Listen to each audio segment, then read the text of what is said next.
Varicose veins కి సరైన చికిత్స కోసం సంప్రదించండి ఎవిస్ హాస్పిటల్. నమస్తే రమగారు. నమస్తే జయ. రమగారు, ఏదైనా జానపద గాథ చెప్తారా? చెప్తాం. మనం చేసుకునే సిరీస్లన్నీ జానపద సిరీస్లే, అవునా? చిన్న కథలు చెప్పలేదు. మరి పాతాళ దుర్గాలు అవన్నీ కూడా జానపద గాథలేనా? కోల జానపద ఆ కథ. కోవలోకేనా? అలాగే అనాలి. రాజుల కథలన్నీ కూడా జానపద కథలే. అవునవును. పురాణాలు వేరు, చందమామ కథలు వేరు కదా. అవును. చెప్తాం. పూర్వం ఒక రాజుగారికి 2 భార్యలు ఉండేవారట, పెద్దరాణి చిన్నరాణి. పిల్లలు లేరు వాళ్ళకి.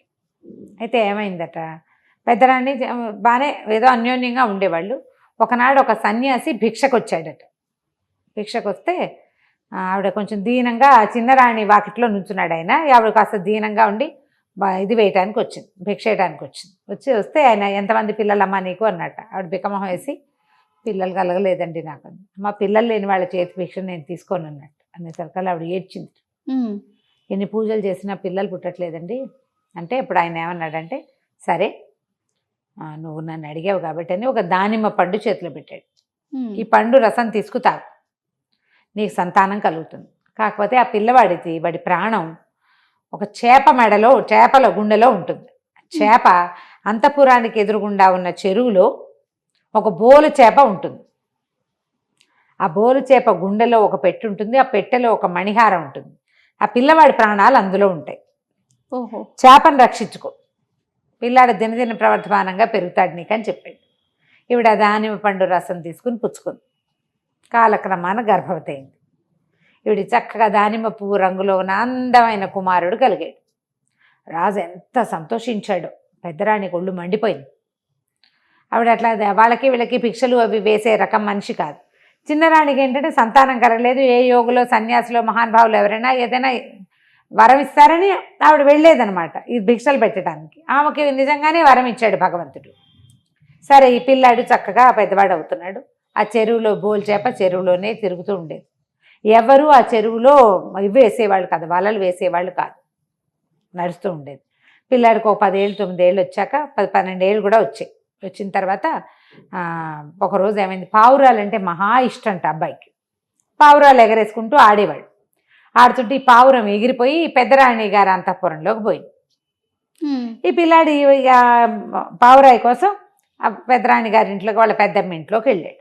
వెళ్ళేసరికల్లా ఆవిడేమంది, ఏరా ఏమిటి నువ్వు ఏం చేస్తున్నావు, ఏం చదువుకుంటున్నావు, అవి ఇవి అడిగి, నీ ప్రాణ రహస్యం ఏమిటిరా, నీ ప్రాణాలు ఎక్కడున్నాయిరా అని అడిగింది. అడిగితే నాకు తెలియదు అన్నాడు. ఇంత అయ్యావు, నీ ప్రాణ రహస్యం నీకు తెలియదుట్రా అని కవ్వించింది. నీ ప్రాణం రహస్యం కనుక్కురా, నేను అడిగానని ఎవరికీ చెప్పకూడదు, అప్పుడు నీ పావురాలు నీకు ఇస్తానని. ఆ పావురాళ్ళు ఆ అంతఃపురంలోకి వెళ్ళినవి పెద్దవి. ఆ పిల్లవాడికి ఎంతో ఇష్టం. ఇంటికి వెళ్ళాక వాళ్ళ అమ్మని, నా ప్రాణం ఎక్కడుంది ఏమిటి అని అడిగాడు. అడిగేసరికల్లా అప్పుడు ఆవిడ ఏం చెప్పింది, ఈ బోల్ చేపలో ఉంది అని చెప్పేసరికల్లా పిల్లాడు వెళ్ళి మరి వాళ్ళ పెద్దమ్మకి ఈ రహస్యం అంతా చెప్పి తన పావురాలు తెచ్చేసుకున్నాడు. ఈ పెద్దరాణి వెంటనే ఆలోచించింది, చేపను పట్టాలి ఎలాగైనా, ఈ పిల్లాడు తిరగకూడదు, చిన్నరాణి సంతోషంగా ఉండకూడదు. రాజుగారు కొడుకు పుట్టాడు కాబట్టి చిన్నరాణి ఎక్కువ ప్రేమగా చూస్తున్నాడు, నాతో బాగా ఉండట్లా. పిల్లలు లేరు కాబట్టి నాతో బాగా లేడు. ఆవిడ కొడుకు ముద్దు ముచ్చట్లు చూసుకోవడానికి, అమ్మ నాన్న కలిసి చూసుకోవడానికి ఎంతసేపు వాళ్ళ ఇంటికి వెళ్తున్నాడు. ఇవన్నీ ఆలోచించి ఏం చేసింది, కొన్ని ఎండు కట్టెలు అవి తెప్పించి, కొంచెం సన్నటివి పుల్లలు, ఎండు పుల్లలు తెప్పించి పరుపు కింద వేసుకుంది. దాని మీద పడుకుంది. ఆవిడ కదిలినప్పుడల్లా అవి పళక్కమంటూ ఉంటాయి, శబ్దం చేస్తాయి కదా. ఏదైనా చూడు ప్లాస్టిక్ కవర్ పెట్టుకుని దాని మీద పడుకున్నా అలా శబ్దం చేస్తుంది.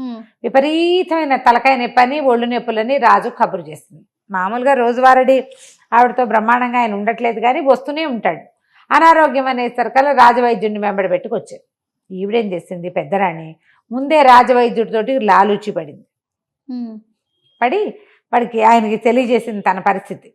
సరే, ఇక్కడి నుంచి కదిలినప్పుడల్లా పళక్కమని శబ్దం వస్తుంటే భూమికలు విరిగిపోతున్నాయన్న సినిమా ఇచ్చింది ఆవిడ. అమ్మయ్యో నాయనో బాబోయ్ నా ఎముకలు విరిగిపోతున్నాయి అని కేకలు పెట్టేసరికి రాజుగారు ఆశ్చర్యపోయాడు.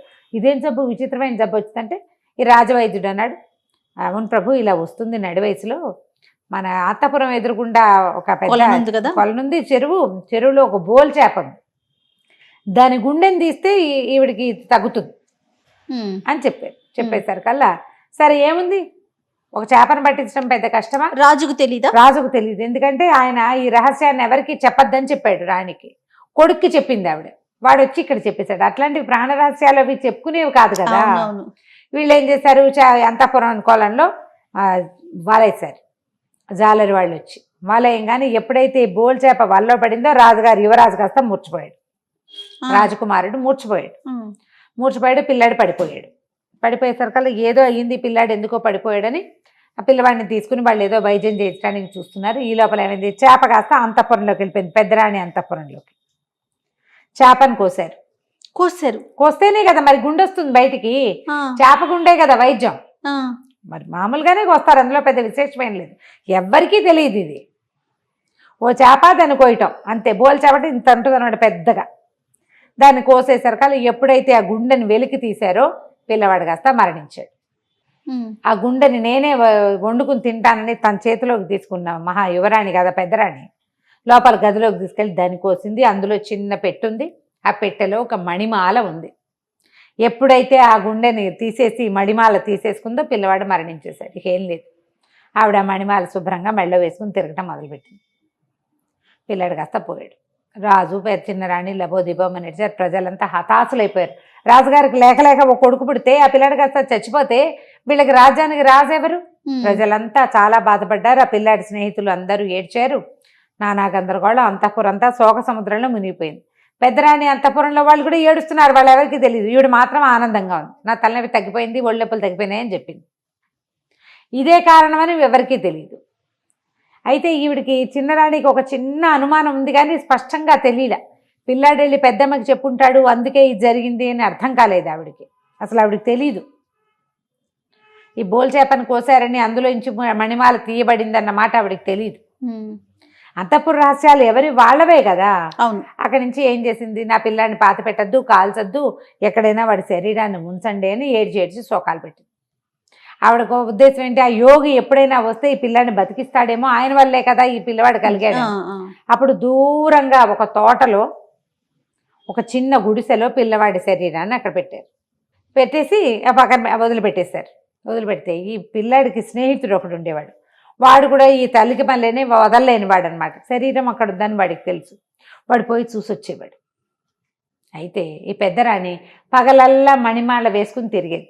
రాత్రి అయ్యాక ఆ మాల తీసి బల్ల మీద పెట్టేది. బల్ల మీద పెట్టగానే టింగుమని యువరాజు లేచి కూర్చునేవాడు. ఆవిడ మీద నుంచి తీయగానే లేచేసేవాడు. లేచి అటు ఇటు చూసి తోటలో ఉన్నానని తెలుసుకుని ఆ ఉన్న పళ్ళు, కాయలు, కసర్లు ఏవో తినేవాడు. తెల్లవారి ఆవిడ స్నానం చేసి మెళ్ళ వేసుకోగానే పడిపోయేవాడు, మరణించేవాడు.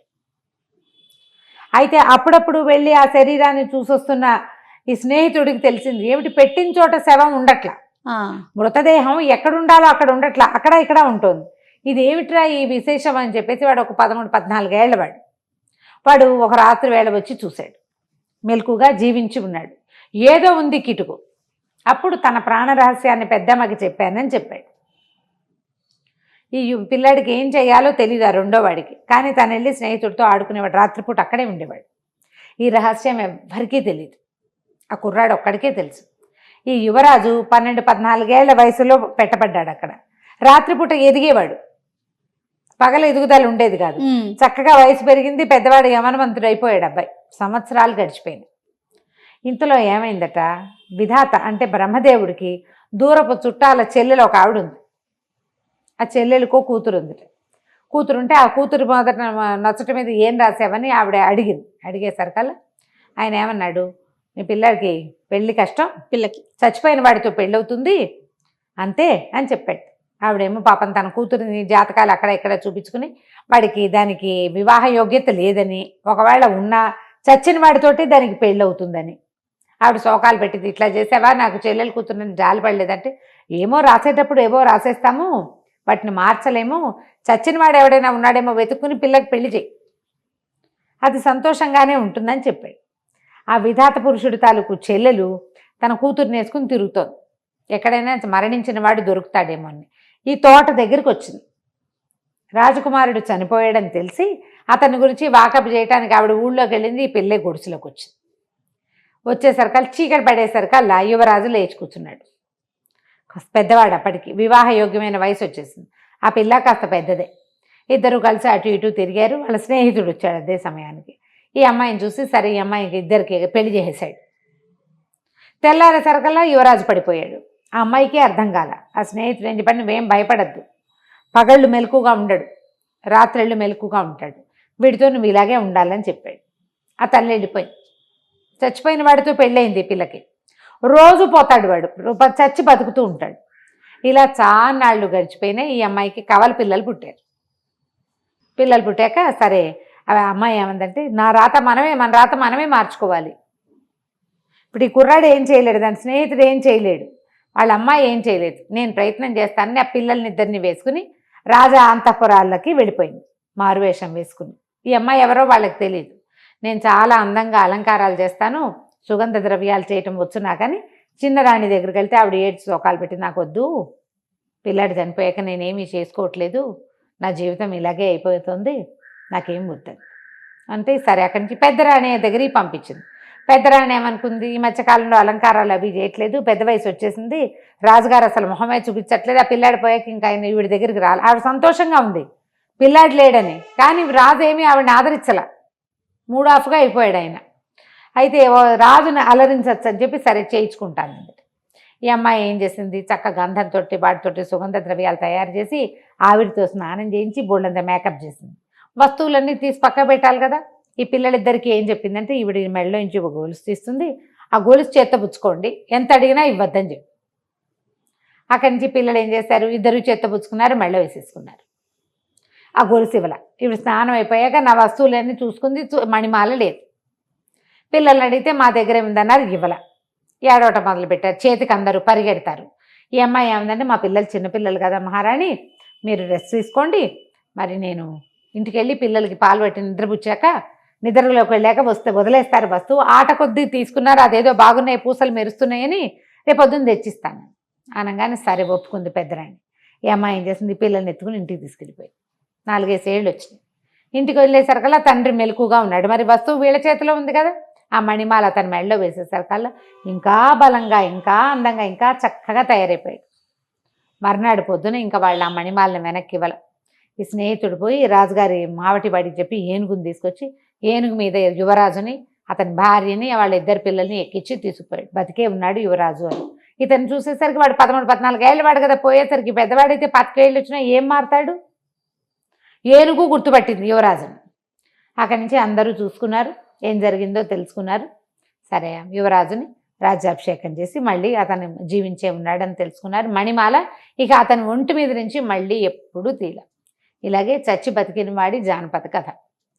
చాలా బాగుందండి, సరదాగా ఉంది కదా. చాలా సరదాగా ఉంది. నమస్తే. నమస్తే.